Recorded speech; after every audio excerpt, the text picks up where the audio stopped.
Ótimo. Então, numa semana como essa que a gente acabou de ter no Brasil, de enchentes, uma pergunta relativamente natural é quão difícil é prever o tempo. E a resposta é que se você quer prever o tempo muito tempo à frente, digamos mais de 2 meses, não tem muita coisa que a gente consegue fazer. No sentido de que se daqui a 3 meses é verão, o melhor que a gente sabe fazer é dizer que vai ser provavelmente quente. E se daqui a 3 meses vai ser inverno, a gente sabe que vai ser um pouco mais frio, mas não muito mais do que isso.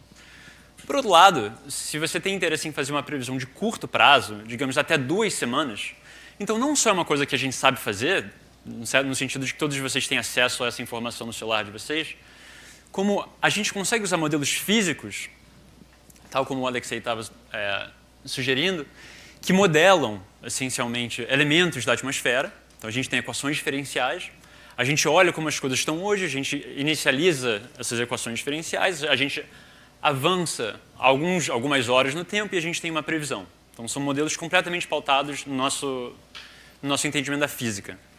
Mas, naturalmente, entre 2 semanas e 2 meses tem um certo intervalo, que é o que a gente chama de escala subsazonal, onde esses modelos físicos não mais funcionam, mas ainda assim a gente tem a esperança de conseguir fazer alguma coisa.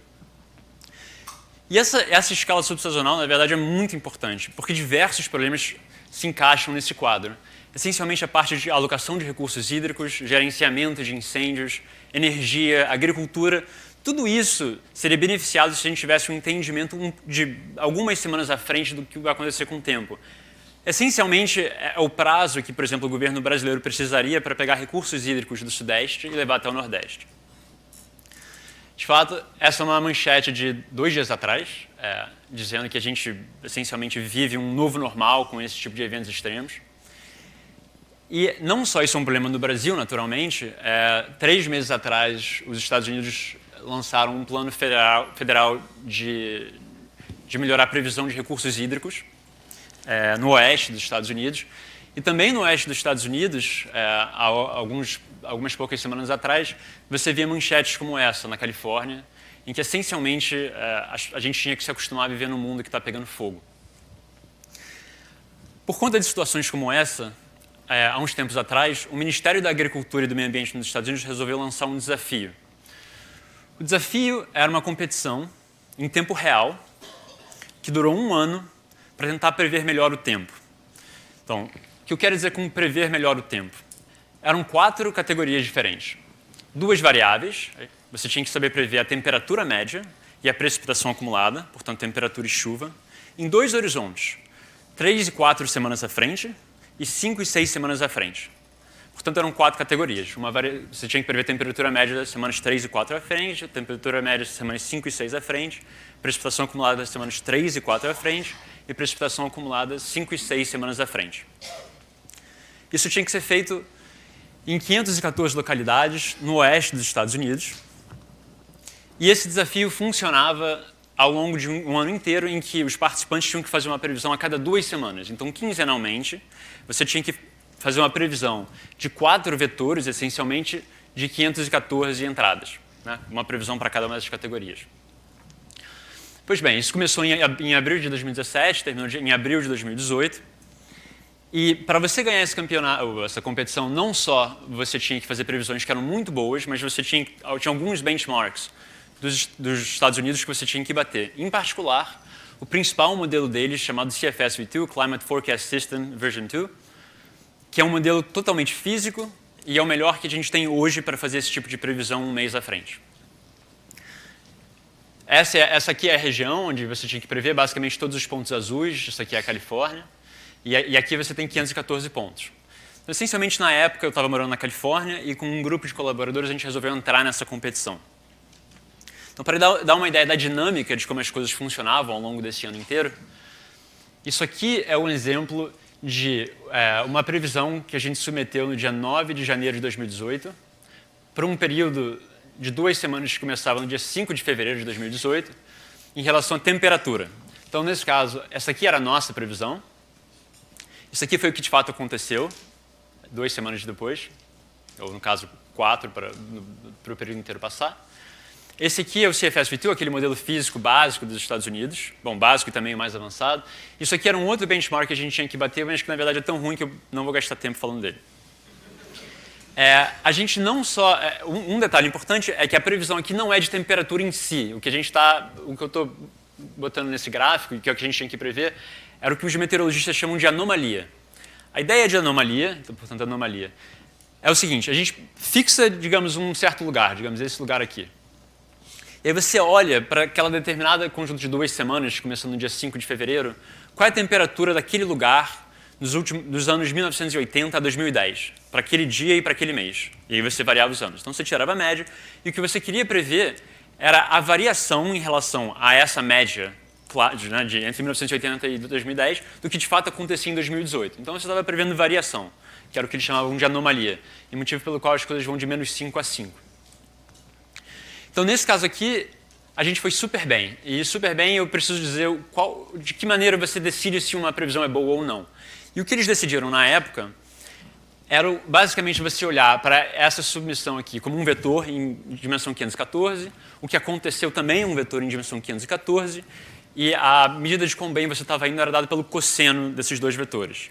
O que em termos práticos quer dizer o seguinte: se quando você está vendo um vermelho aqui, você está vendo um vermelho aqui, você está indo bem, e correspondentemente, toda vez que tem um azul aqui, tem um azul aqui, você está indo bem, e você está indo mal se toda vez que tem um vermelho aqui, tem um azul aqui, ou quando tem um azul aqui, tem um vermelho ali. Tá? Então é bastante visual. E nesse caso a gente foi super bem nessa semana, motivo pelo qual eu estou mostrando, e esse modelo foi super mal. Tá? Então isso é um exemplo de uma submissão. A gente fez isso quinzenalmente, a gente tinha que fazer isso. Isso é para temperatura, isso aqui é um exemplo de precipitação, e vocês reparam que nesse caso a gente não foi tão bem.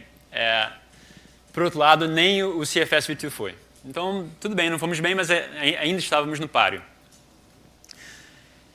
Isso fixa a competição, né? Funcionava assim. A pergunta seguinte é: que tipo de dados a gente tinha para fazer essa previsão? E o fato é que, na verdade, a gente não tinha nada. Parte da competição era que a gente tinha que montar os nossos próprios dados. O que significa ir no site da NASA, ir no site das agências americanas, agências brasileiras, o que quer que a gente quisesse, para montar uma base de dados nossa para fazer esse tipo de previsão. Foi o que a gente fez. Eu não vou entrar em muito detalhe em relação às variáveis que a gente escolheu. Algumas são óbvias, outras nem tanto. Isso a gente fez em conjunto com um meteorologista do MIT, que era a pessoa que basicamente falava: tenta isso, tenta isso, tenta isso. Obviamente, isso foi muito doloroso. Montar uma base de dados dessas dói.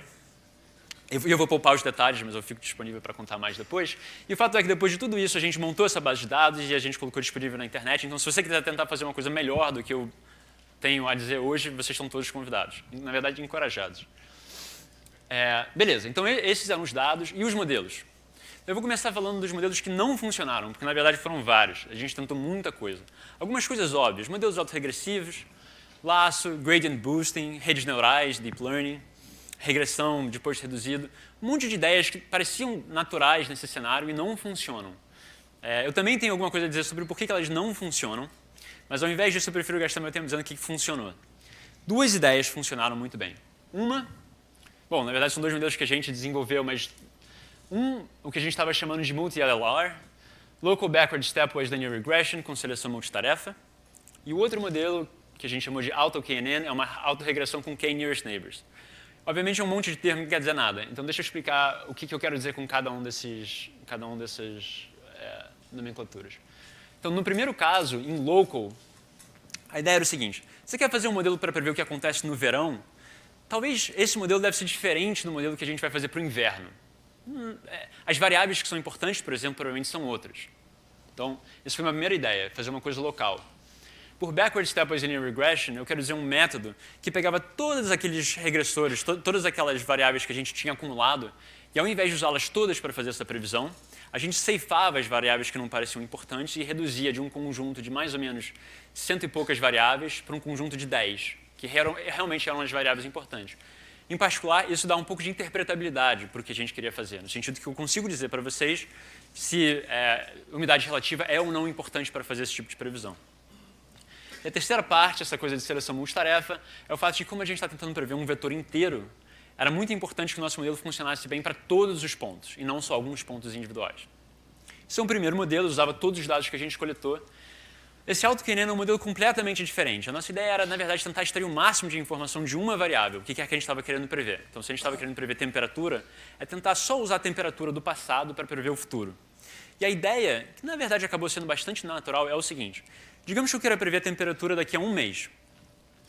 E eu olho para o que tem acontecido nas últimas 2 semanas. E a gente vê um padrão do tipo, estava quente, está frio, está quente, está frio.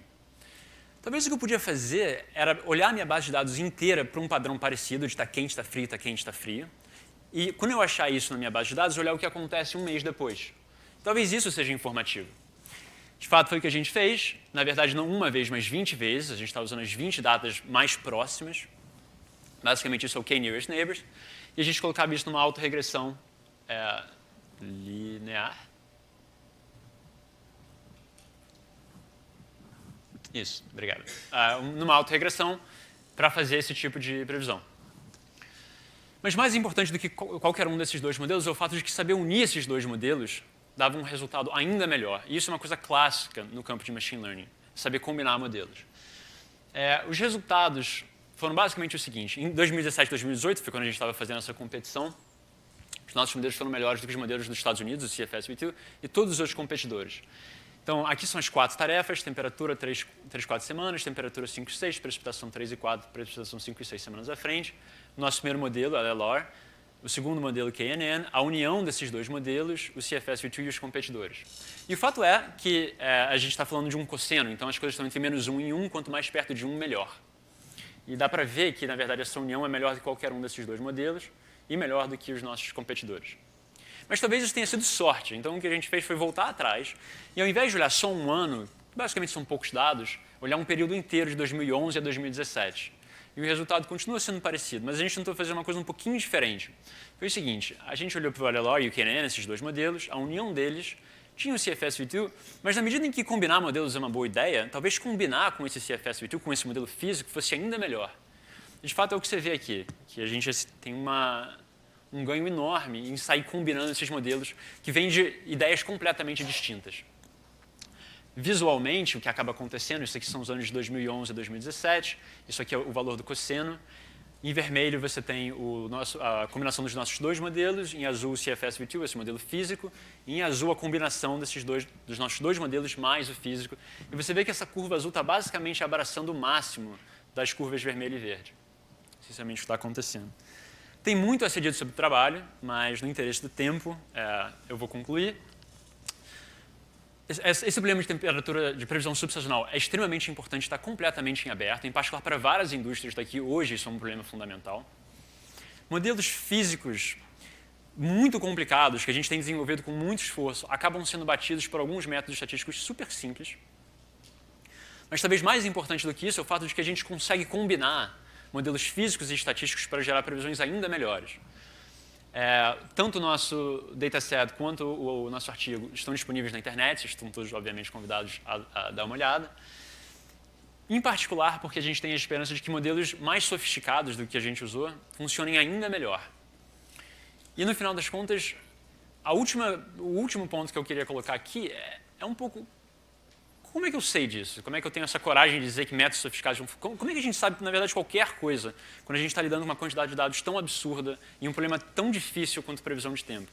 E ao invés de responder essa última pergunta, na verdade, eu vou aproveitar para passar para o próximo palestrante. Obrigado. Eu entendo que você vai responder a pergunta do Paulo, é isso? Todas as perguntas. Bom dia a todos. Como pesquisador da casa, assim como Marcelo, Paulo, estou muito feliz de ver esse auditório cheio, com tanta gente interessada nessa iniciativa. Mas agora quero falar num tom um pouquinho diferente do que foi falado, quer dizer, o Paulo me deu a deixa, mas ainda assim a gente viu várias palestras sobre coisas práticas, concretas, diretamente relevantes, que têm sido desenvolvidas aqui no INPA. E quero falar brevemente de por que uma pessoa que gosta dessas coisas práticas, diretamente relevantes para a realidade, pode vir a se preocupar com teoria e com o trabalho teórico que a gente tem feito aqui. Então, o ponto é que esse tipo de pergunta que o Paulo fez não é, em primeiro lugar, um tipo de pergunta isolada, né? Mas é uma pergunta que tem duas pontas, né? Uma questão é matemática ou científica, se vocês quiserem, que é como a gente entende o que funciona ou não, como se testa, quais são os métodos rigorosos para darem alguma certeza, alguma confiança no que a gente está fazendo. Mas, ao mesmo tempo, isso é uma questão matemática com implicações na prática.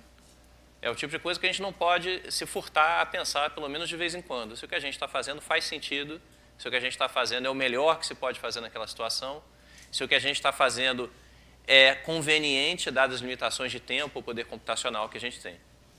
Então, por isso esse título de slide, né, são perguntas teóricas, mas as questões são práticas. As questões subjacentes são questões diretamente relevantes. E eu vou falar muito brevemente de trabalhos que têm sido feitos aqui nesse sentido. Bom, o Paulo falou de precipitação, de chuva, né? Imagino que muitos de vocês aqui morem no Rio, ou pelo menos no sudeste do Brasil. Vou dizer uma frase para vocês que é dita todos os anos em tom de surpresa, mas que ela ocorre todos os anos. Ela é dita todos os anos. A frase é a seguinte: neste único dia, choveu 1/3 do que era previsto para esse mês. Nossa, que impressionante, né? Aí você pesquisa no Google, olha aqui, isso aqui é de 2018, 2017, 2020, 3 dias atrás, 2019, 2016. Isso acontece todo ano. O que isso quer dizer? Quer dizer o seguinte, que precipitação é uma coisa meio difícil de prever. Precipitação não é uma coisa que, quando você diz em média quanto chove no mês, você está longe de saber, entender bem quanto chove em cada dia, por exemplo. São dados meio tortos, meio esquisitos, né? E aqui estou citando um trabalho em andamento, não vou ter tempo de falar em muitos detalhes disso, mas basicamente desenvolver métodos estatísticos, ou lidar com questões estatísticas fundamentais ligadas à robustez, a lidar com assimetrias, quais são as melhores maneiras de se lidar com isso.